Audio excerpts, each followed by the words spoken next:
hapo tuko rada. Anasema injili. Yesu ni enough. Sema sasa tunaongeza kachumbari na kadhalika. Ati unahitaji Yesu plus something else. Unahitaji Yesu? Yesu anatosha. Lakini kuna zingine lazima, unaongeza kakitu, unafanya kakitu kengine hapo on the side. But we cannot say Yesu anatosha and still have additional things to add on the blood of Jesus Christ. Then either atoshi, you clearly inaonyesha atoshi, but anatosha. Uhitaji kadhalika. And I'm here with Saboni. Sikika nafaa kumuita Broboni, a big brother, laftena anaongea design mimi namuelewa. Boni karibu sana. Asante sana Mankaris. Kwa mtu ananiambia nikwambie tunafaa kukuita Broboni. Huko kwa social media tufungue ma pages na Broboni. Brother Boni. Karibu sana Boni. Asante sana Mankaris. Hayo. So glad to be here. Good to see you. Mimi niko salama na shukuru. Wiki imekuwa poa. Wiki imekuwa fiti kabisa. Familia iko sawa. Tuko rada kabisa. Tuko rada. Form ni yes. Boni, tunaongelea reclaiming masculine, unaona? Yes. I think in episode yetu ya 4. Ni ya 3 actually. Ni ya 3. Ile ingine ilikuwa introduction. Tulifanya introduction, then I think tukafanya moja. Tumefanya 2 Boni. Nazeeka. Kuna mtu anasahau. Hii ni ya 3 plus ya introduction. Na mimi sikiangi skari mob. So clearly nazeeka. And the good thing is you'll never have white hair to show. I am telling you, a bald head has saved me. Na hiyo pia tunashukuru bana. Hiyo ni point ya Thanksgiving deadly sana. Hakuna cost za dai hapa. I need to stop making fun of you and David King. We had him today. We're giving him an official farewell. Okay. And I was like, bro, if you ever need hair, yes, I'll be glad to donate. Kwanza before tuingie kwa history, unajua umeona Russian man akitrend. Manze, sorry, Russian man ni heartbreaking sana. Alikuja Kenya kufanya ka social experiment. Mpaka nilisikia aliingia kwa church bana. Alitoa mtu kwa kanisa mbele ya wazazi. Ndio kwa maana tuna need kuongea about reclaiming masculine honor. And of course watu wanasema women there's something wrong also with the guy. Hatuwezi sema one side. Absolutely. Na amepiga hatua nikaa kwa African tour. Pale nilisikia pia alikuwa Ghana pale. Nimeona Ghana actually are more serious than us. Yes, they are taking action. Hata nimeona Ghana leo ametoa official visa yake wameiweka kwa mtandao. Okay. Wameenda wameongea mpaka na the Russian government. Wanasema huyu tunamtaka. Huyu tunataka tumuoneshe akuwe example. Of course even Kenyans want his arrest. But we need something done. But the illegal thing amefanya kubwa sana hapo ni kushoot na kuweka kwa mtandao bila consent. Yes, bila consent. But there is a bigger problem here. There's a bigger problem on his side. And tukiavyo conversation mimi nilikuwa na washo si tunaona Russian man. But tumenormalize mtu ako na do. Anaweza fanya Kenya anataka. Hata on the other side the conversation inakuwa mimi afadhali nililie kwa Range Rover kuliko nicheke kwa boda. It's a big slogan out there. There's a big challenge out there. It's showing the problem tuko nayo. Ni tu ni juu aliweka kwa mtandao. But vitu zinafanywa huko hivyo on the side. It's not even the first. Worse maybe. Unapata tuna mtu hai nini you look good boom. Ni hivyo. Yeah. So Boni, let's talk about this boy child here. What can you say about what we have seen? And maybe what we can do to make this because alienda kila mahali. And I mean, first of all, a very heartbreaking story. You can imagine one of those ladies is somebody's sister, somebody's daughter. So first and foremost, just seeing that happening is a very heartbreaking situation. And of course, those kinds of things must be condemned in the strongest terms possible because they make society to be very chaotic. But aside from that, and again, I think it's important for me to say something to our sisters, even before we talk about the brother, the man child. I think it's important for us, especially ladies, to assess somebody's character before you allow them access into their lives. Because I think there's a false narrative out there that just because msi ako na do ama msi ako na rangi fulani unamfuata tu. Yeah? Kama mchinku. Yes, anaka, you know, in a certain kuna way. Pesa ya barabara mahali. Yes. So, and you realize that anytime you follow somebody without assessing their character, you're going to be hurt. You're going to be hurt. So I want to encourage our sisters, before you follow somebody because ame flash do, ama ametoa kakis hapo anaonesha anaendesha renji, or all these external things, take some time and study their character. Yeah. Because when you study somebody's character, you verify whether they are worth following or not. But ukifollow mse na uja assess character yake, you're going to get in trouble. You're going to be ashamed. Because any person that does not have character, when they are followed, the people who follow them end up entering a place of shame. And also, we just want to encourage people to not quickly rush into relationships, but to take time.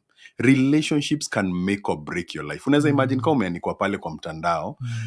And sometimes people don't care whether you did it naively or you knew what you were doing. They assume that you should have known better. And it's not even about what they assume. It's about you. It's about your dignity. It's about your self-respect. It's about coming to a place mali unasema manze, life yangu, kuna zile heshima pia mimi nafaa kuwa nazo. So usijialao uingie kwa place yenye haina heshima. Work on your character, and also don't follow somebody until you've assessed their character. And this is what we are talking about also. Because you see, by the time somebody even thinks about going around Africa, you know, that gentleman, doing the kinds of things he's doing, it means that uni jamaa lose honor yake kama mwanaume. Because when a man loses his honor, he sees a woman as an object for his gratification. He does not see himself as a protector. He becomes a predator. Na unajua predator ikihunt inatakanga tu kuwaijalingi. Yeah. So the challenge of men that have lost their honor is the reason why we are having these things. And guess what? When a man loses his honor, it doesn't matter the color of his skin. He will behave like a beast. And that's why you see some of these things we are seeing in the society. When men lose the software of being a man, which is character, and we're going to be talking about that a little bit today, then they become an object of shame in the society. Can you imagine say sa mali popote anaenda, ukimcheki, like now, ukamit nae, there's no way you'll respect him because you are seeing somebody who does not know how to carry himself honorably and how to handle also the opposite gender with honor, with respect, with decorum. So quite a sad scenario, but manze your story, I let you share. What does it say to us? Kwa sababu mimi naangalia church, kulikuwa hata you know family people. Hapo hiyo story ya chacha iletisha. Ile kujia place ya kuna homework tunafaa kufanya manyumbani hatufanyi. Kabisa. Kuna homework tunafaa kufanya hata kanisani maybe tumeacha kufanya. Na kuna homework tunafaa kufanya as a society. Na hapa kwa society tumenormalize vitu mingi sana. Tumenormalize vitu. One of the most dangerous things nimecheki man Karis is that we are living in a society of people that have no conscience. Unajua conscience ni ile kitu tunaitanga utu. That there is something about you that is aware of right and wrong. So we are also living in a society, and this is very sad to say, especially about the Kenyan society. Na hii ni kitu nimecheki sana. A lot of people in church, outside church, in the world out there, they are looking for shortcuts. Yeah. They are looking for the easy way out. Perhaps I had that discussion. My wife was engaging some people sometimes just this week about that whole conversation of why would a lady follow, you know, somebody just because they have money or whatever it is. And then some of the ladies were saying, you know, tumeteseka sana, inaweza kwa hiyo ndio time yako ya break. And you look at that and you begin to realize we have a problem. So we were just having that conversation with my wife and we were saying, men, we have a problem. We are a society that has no conscience. I agree.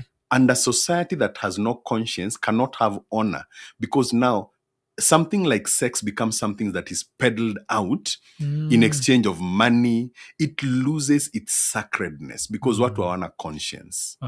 I attended a couples seminar during this weekend. Yes. And we talked about, or rather, trust was mentioned. Trust is a huge thing, yeah. And that trust is earned. For example, we say that. Yes. And something that is earned, there is a time here. There is time. And tukaangalia like the genius behind this thing called trust when God is involved.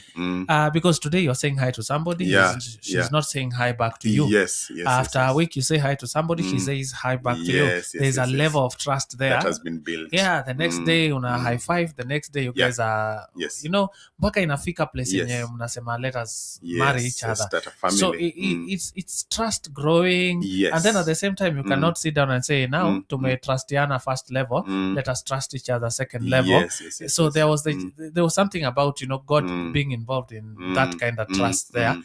And now it came that this generation, my generation, we want to bypass trust. We want to bypass trust. And that is one thing you can never bypass. You can't. At somebody just dresses in a certain way, and all of a sudden you trust them with your heart and everything else.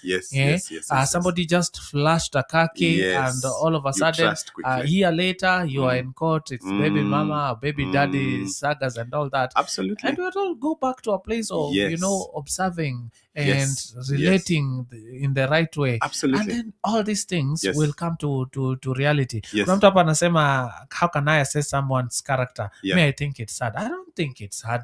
Time brings out every it's not, and by the way, and I think also, and especially for Christians, we have to get away from that notion that we have to wait for time. There is also something God has given us, which is a huge advantage for believers, called discernment.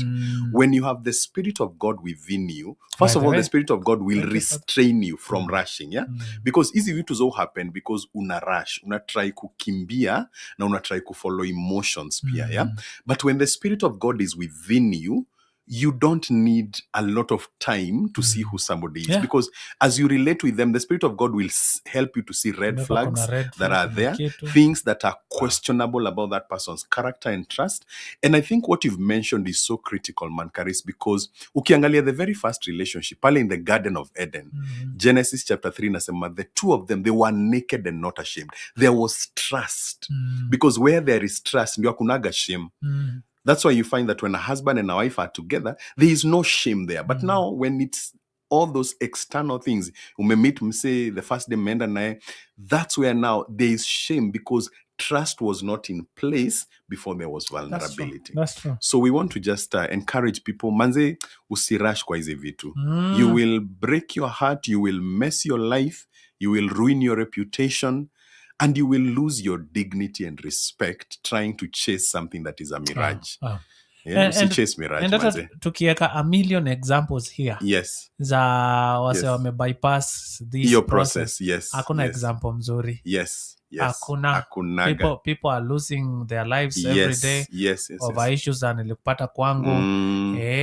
We are seeing what is even happening in our colleges and Airbnb we are not, and there's a problem. There's a problem. There's a big problem. And the truth is, there's a reason why God ordained some things to be in certain ways. The more we struggle and argue and say mambo imebadilika and all these things, the more we shall suffer. Absolutely. We take a short break, Boni, ukunywe kamaji. Alafu tuingie kwa reclaiming. FM, another quality service from Christ, is the Answer Ministry.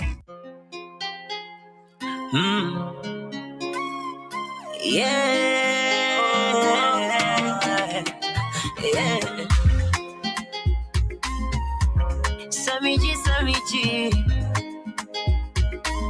Kidi umekuwa nami kwa safari, nimejawa na sifa moyoni, niliyokuomba kwa siri umenijibu kwa wazi. Hakika zako zina kipimo, baraka zako zinapita tu. Nimeona mkono wako kinibeba, moyo wangu umejawa na sifa. Kila tu unanipigania, moyo wangu unashangaa. Hata nikikosa njia, ulininunua. Kila tu unanipigania, ndio maana leo nasema niko salama na wewe. Nashukuru kwa yale yote umenitendea, nashukuru kwa yale yote umenipitisha, nashukuru kwa yale yote umenitendea. Baba wewe ni mwema, lawama zako zina mwisho.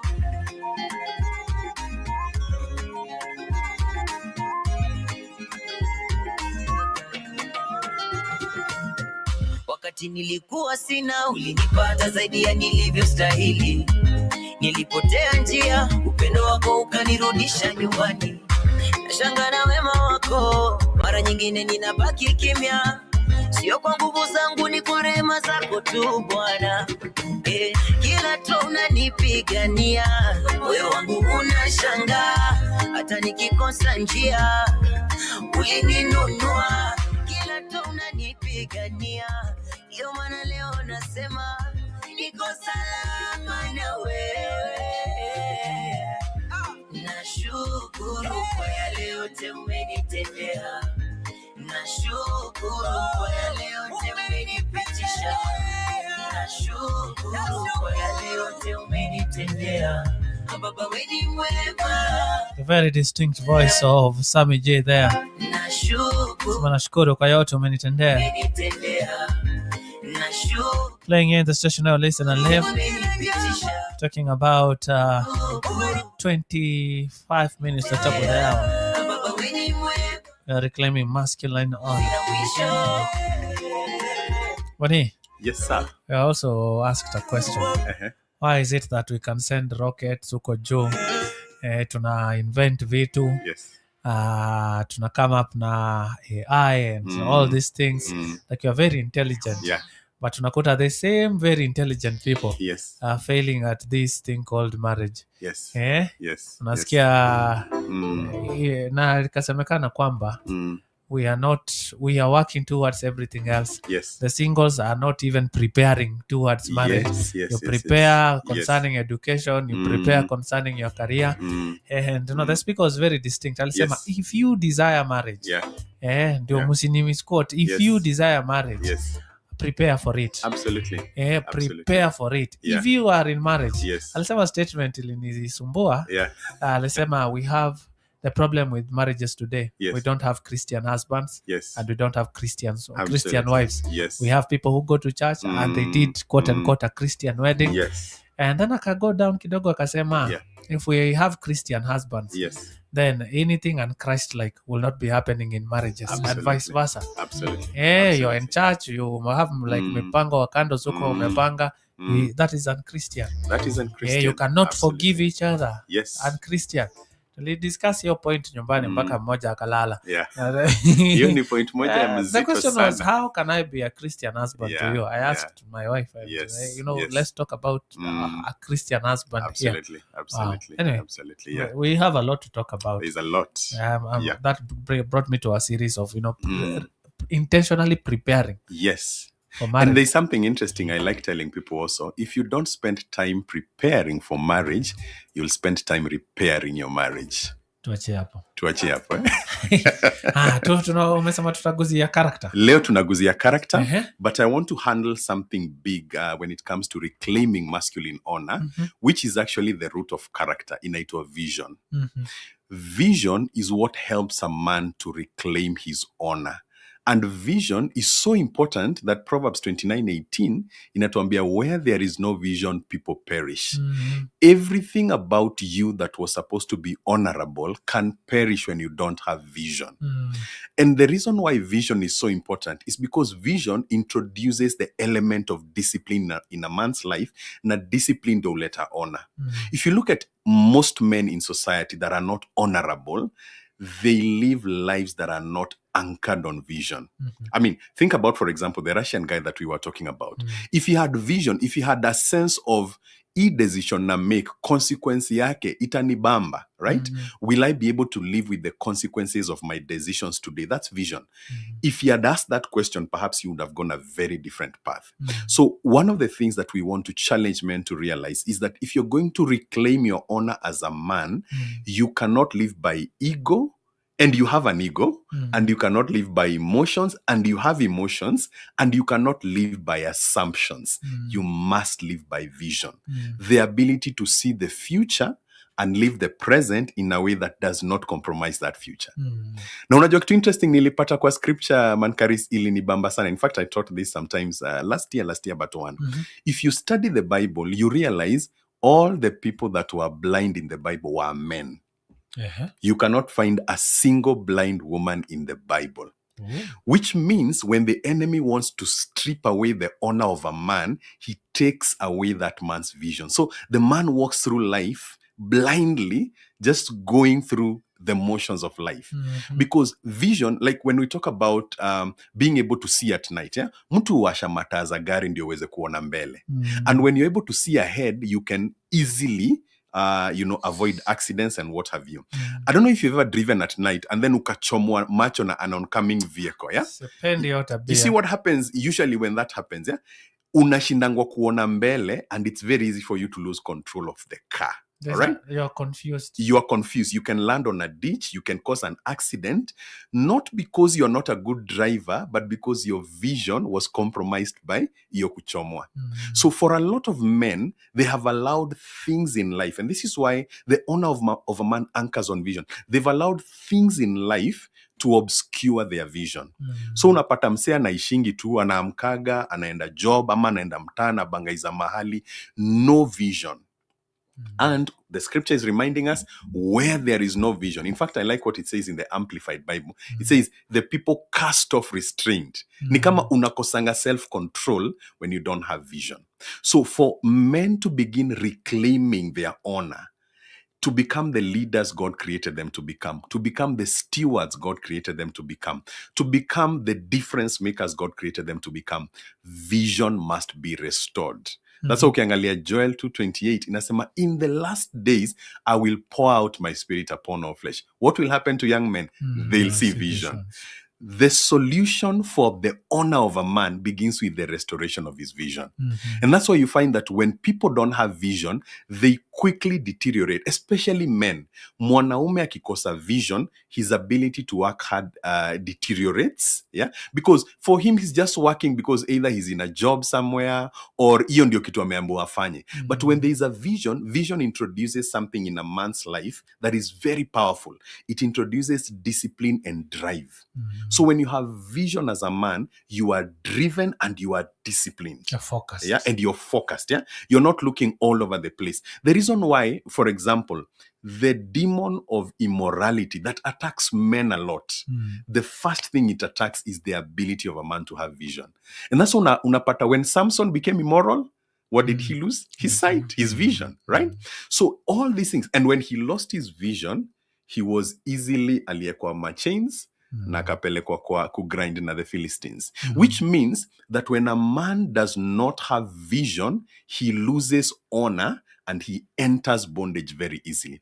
Whether you're talking about bondage to pornography, whether you're talking about bondage to addiction and gambling, bondage to laziness and wrong habits, all these things, they find soil when a man does not have vision. So we want to just ask the men who are listening to us today, do you have a vision for your life? If you don't have a vision, you are losing your honor without knowing. And guess what else Jesus said about vision? Something very profound. Jesus alisema, in fact, he asked a question. He says, can a blind person lead another blind person? Right? And then he says, if the blind leads the blind, they'll both fall into a ditch. Look at the dishonor. So anytime there is no vision, a ditch is your destination. A ditch is not a place of honor. Can you imagine umedunda kwa mtaro? Sometimes back bro wangu alikuwa anatoka job, akaangua kwa mtaro ingine ilikuwa imejaa. Unajua zile mtaro wa mtaani zimejaa maji. It was at night, so the vision was not very clear. So he misstep moja and he landed in there. And I'm telling you, he was telling me when he got home, zile shawa ilibidi apige ndio ile harufu tu ya ile mtaro itoke. He was not very amused with that. And in addition to yeye kutoka na hiyo harufu ya mtaro, he was wounded terribly on his leg. So all these things, we are saying, when you don't have a vision as a man, your honor cannot be restored. Bani, si mahali pamoja nimekaa, yes. nikasikia this word vision. Yes. Iki kwa put forward. Yes. Vision. And at times you'll Yeah. live somewhere, Yes. do you have a vision? Do you have a vision? And you'll go home and think, hii vision ni gani? Mi nacheki,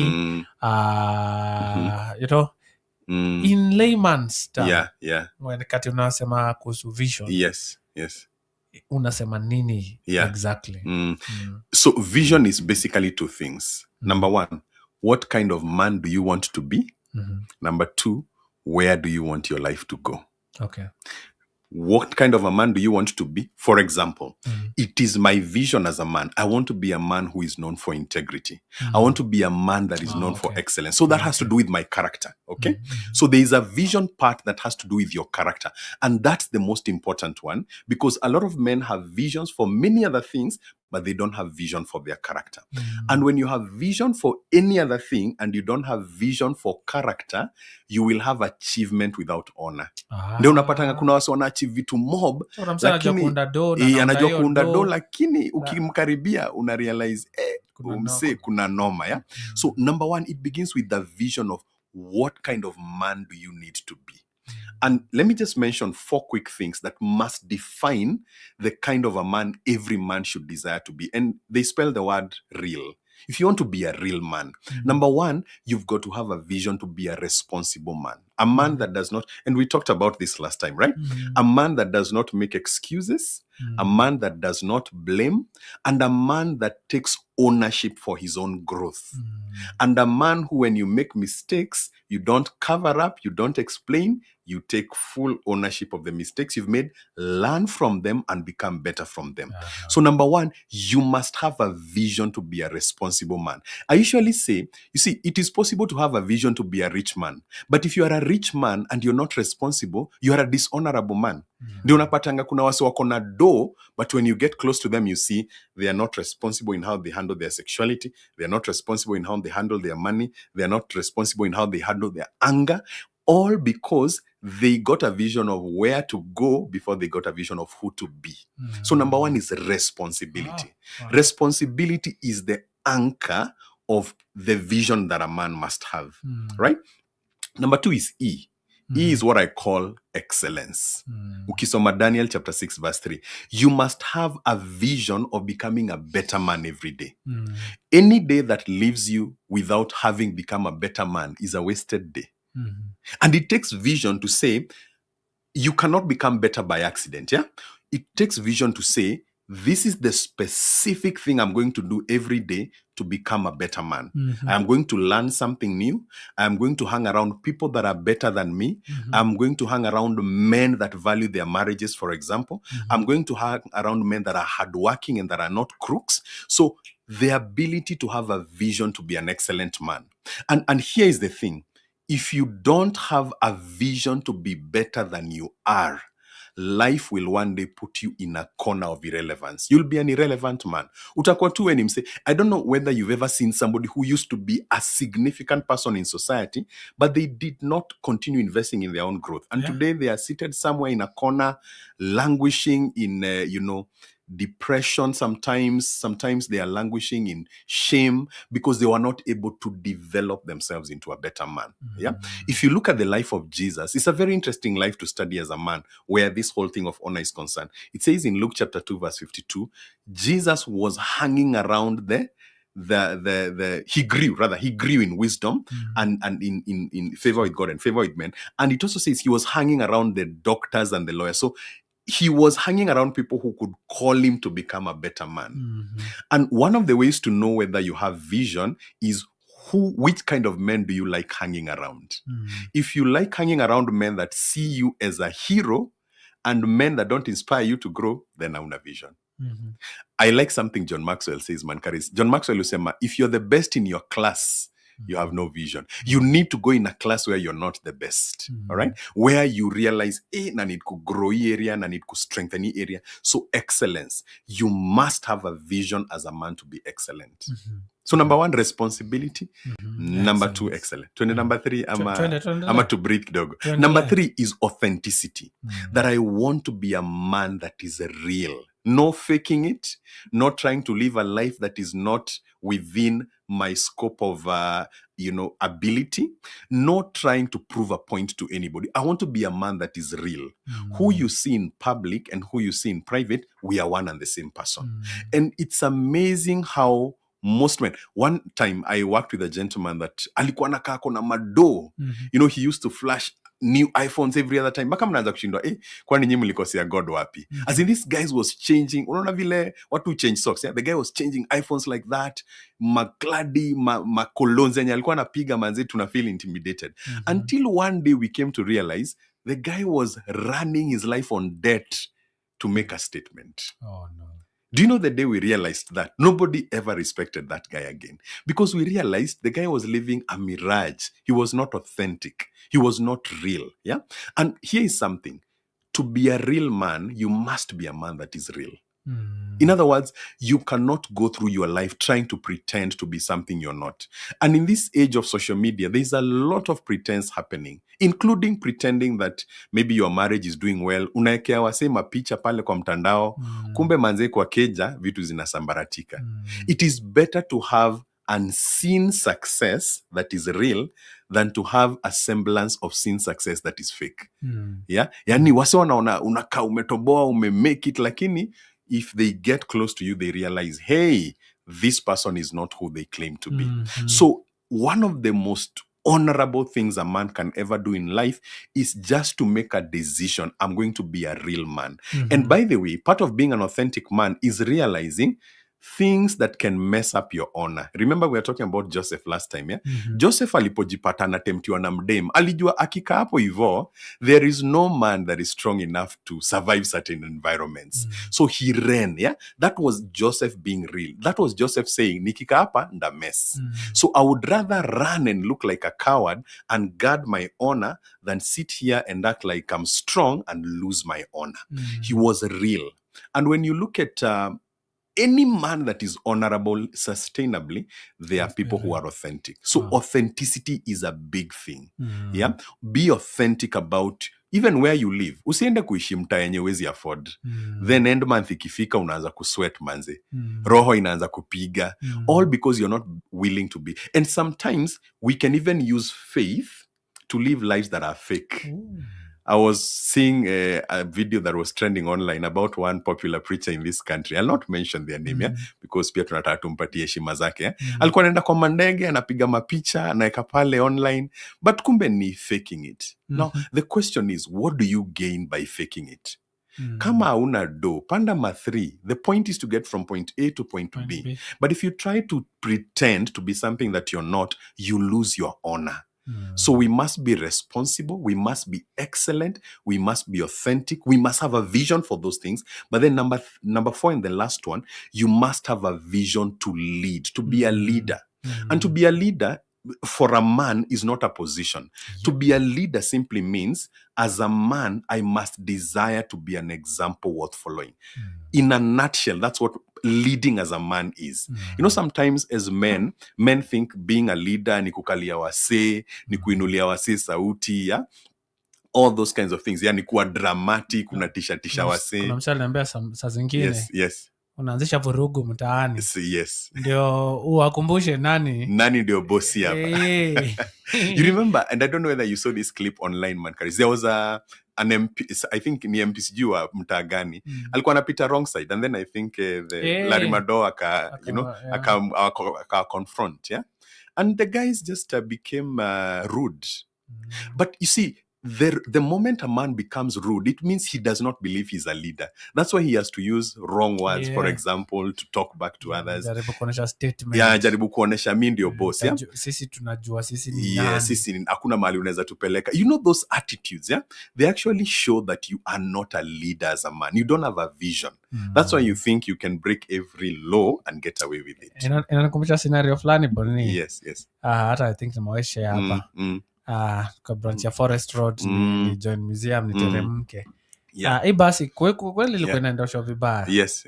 Nakuta sangine unaona tu mtu na mwacha tu tukae tu safe distance. Yes. So mimi nilimuonea na huko huko survey tukikuja. And then kulikuwa na umse alikuwa kwa double cabin. Unacheki kabisa, unajua pia kuna mtu anaendesha na gari na confidence. Unajua usi wa kuchezea.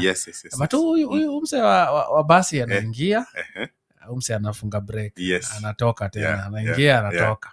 So tunaingia hapo Forest Road, unaona, kwa hiyo nini, kwa hiyo tunnel tukitokea pale juu. I think aliingia akarudi akaswerve. So the moment alisimama, alienda hii side, mse wa double cabin akaspeed, alienda akasimama hapo mbele. So mse wa nini ilibidi asimame wa basi. And so mimi niko hapo nyuma, nika slow down nione kenye naendelea. Acha jamaa alitoka. Alafu unajua Kadere, alafu hizi basi ziko na conductor wawili watatu, pia hao wametoka. Jamaa wametoka, nini wewe? Jamaa alitoa gun. Watu walitii. Alitoa gun. And sasa mimi niko naziambia ika kitu kidogo hapa inaweza leta, ilikuwa inaisha na bloodshed hapo. Mtu anaweza lose life yake kimchezo. And then kuna ukonda mmoja anasema, bro, tutakufa tu siku moja, si wote, nini utadeni nini. See, lack of vision. And I'm like, here now this thing is getting even out serious. of hand. We had to toa kichwa, tunaambia bro, hii kitu isikule. And the guy, you could tell, hata nilikuwa najaribu kufikiria nini inaweza fanya mtu anakuwa hivyo. Not there are people who have grown up with nothing. And their sense of security and importance is what they have amassed. I kind of felt like pia mse akitoka, mnajua mimi ni nani, mnajua mimi ni nani. Of course, two sides of the coin there, but I felt like hapa life ilikuwa inaenda kuisha. Watu walikuwa wanaenda kuuana hapa, court cases zenye haziishi hapa, over things vitu zenye si lazima mfightie. And you see, by the way, part of being a visionary man is knowing which battles are worth fighting and which ones are not. Because unaweza ingia kwa kitu, urealize manze, you've messed up your time, your emotions, all because of nonsense. So part of being a visionary man is knowing, saa ingine hata mtu anaweza kuita jina mbaya, you know, people in this country can call you all sorts of names, of wild and domestic animals. Unajiambia tu sitajibizana na umse, because you know yourself. You want to be an honorable man. Because one of the things you'll realize about an honorable man and leading yourself is that you choose your words carefully. You don't choose your words based on trying to prove you're a man. You choose your words based on showing that you're an honorable man. Wow. So talking about vision. You know, I was in campus a few years ago. Not really very few. Quite a number. And I belong to this group of you know, everybody knows my story. I belong to these ones that will come for a class once in a while. Ungetupata joints flani. And we used to see those young people who are committed there in class. Like kwase pia kwani hawajui tuko campus and you know, I met a campus mate the other time. And you know, we're just looking at some of the where some of those guys are today. And we were like, the guys tulikuwa tunaona ni kama walikuwa na kama fala, lakini sahi manze they're like 10 steps ahead of us. Absolutely. 10 steps, clear 10 steps ahead of us in form of family, in form of career, even life, you know. And we were there like, enyewe sisi tulikuwa tunajiona tunaelewa kenye, but it was about vision. Absolutely. There's a popular TV guy today. Alikuwa juu yetu. Umse ulikuwa na tuna makamera na manini na masuti like watu wakipiga sherehe yako serious. Alikuwa na practice Kenya amekuwa saa hizi. So you're talking about vision. Mimi naona hata kijana ako college, ako TVET hapo anaingia. Hapo ndio hata inafaa kuanzia vizuri kabisa. And you know the interesting thing, man, Karis, ukikuwa na vision, you look like a fool amongst people who don't have vision.